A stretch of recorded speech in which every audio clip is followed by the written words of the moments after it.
మహాభారత ఇతిహాసంలో కీచకుని చేతిలో ద్రౌపది అజ్ఞాతవాస సమయంలో సైరంధ్రి అని కూడా పిలుస్తారు.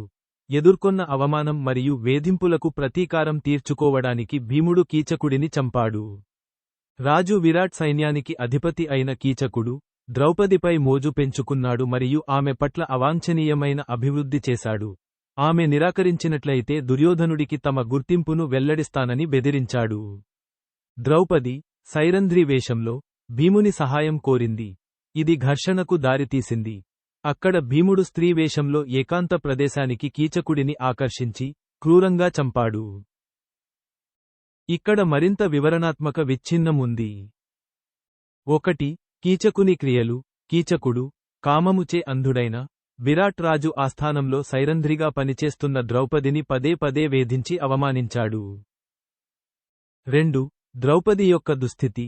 అప్పటికే మారువేషంలో ఉన్న ద్రౌపది కీచకుడిని ఎదిరిస్తే బహిర్గతమయ్యే ముప్పును ఎదుర్కొంది, ఎందుకంటే వారి నిజమైన గుర్తింపులు అతనికి తెలుసు. 3. భీముని జోక్యం. కీచకుని చర్యలకు కోపోద్రిక్తుడైన భీముడు తన సోదరులతో సంప్రదించిన తరువాత కీచకుడిని శిక్షించడానికి ఒక ప్రణాళికను రూపొందించాడు. 4. ద్వంద్వ పోరాటం.